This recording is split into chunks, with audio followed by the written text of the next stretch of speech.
my channel, The Mental Traveler. I'm Caro Herrera, and today I'm going to be reviewing a movie called This Property is Condemned. It was directed by Sidney Pollack, released in 1966, and it stars Natalie Wood and Robert Redford. Also, it's based on a one-act play written by the great Tennessee Williams, but the film's screenplay was written by Francis Ford Coppola, Fred Coe, and Edith Sommer. Before I begin though, let me just say that this will be a spoiler-free video, so you can sit back and enjoy.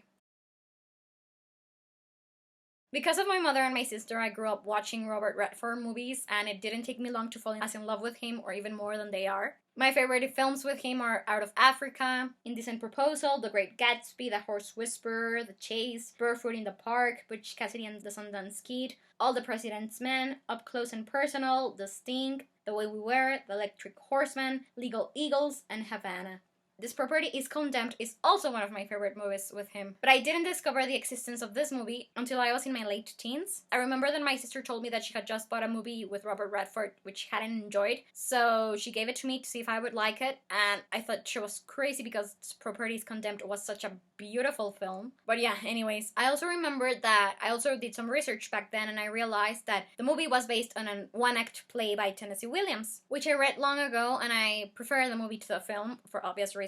The length, for example, the attention to detail, the more explored background into the characters' stories. But anyways,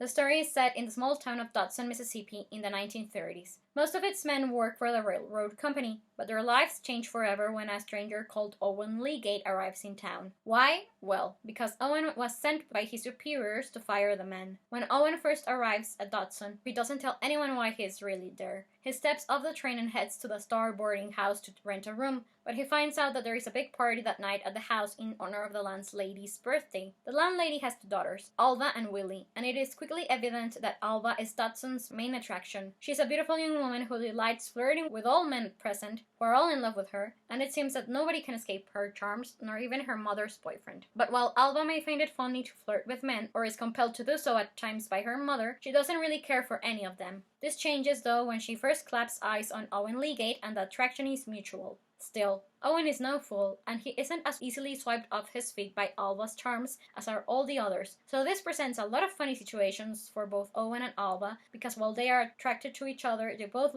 have very strong temperaments, and they are often at loggerheads. Still, they can but fall deeply in love, but when everyone finally finds out that Owen is there to leave all of Alva's older beaux unemployed, Alva must decide where her allegiances lie. Will she break it off with Owen and stay in Dodson, accepting the attention of an older, wealthy man she dislikes, or will she run away to New Orleans with Owen? Things are quite complicated, and the ending is unexpected but fitting.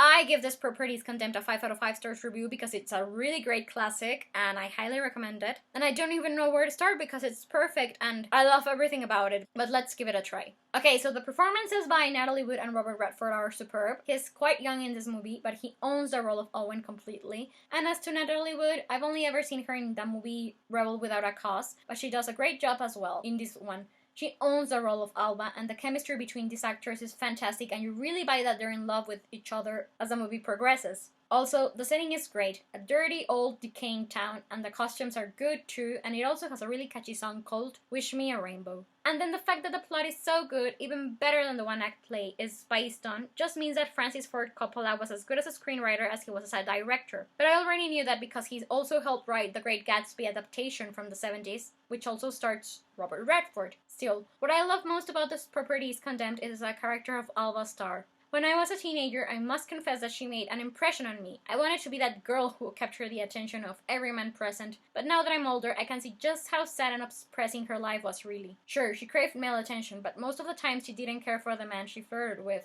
She was just looking for a father substitute. And when her mother urges her to encourage the attentions of a married older man, it's really disgusting. But yeah, I love how vivacious and spirited and self-willed Alva was, and how, when she knew what she wanted, she did everything in her power to get it. Finally, I think that the title of the movie can apply to Alva in the sense that she was a cursed object for the men who really love her. Maybe one day they'll make a remake of this classic. I hope they don't because it's so good. But I also wish that they did because it would bring more awareness to this movie and this story. But yeah, until they do, this is all I have to say about This Properties Condemned. Thank you so much for watching my review of it. I'm keeping my fingers crossed that you enjoyed it. Please let me know if you did or if you didn't. But I would also love to hear your thoughts about this movie, if you've seen it or if you will watch it after this video, as well as anything that's relevant, like how handsome Robert Redford is. But yes, anyways, in the description box below you can find a link to the movie's IMDb page. And well, I'm Caro Herrera, the Mental Traveler, and I hope you have a wonderful day wherever you're in the world. I'll be seeing you soon. Take care and goodbye!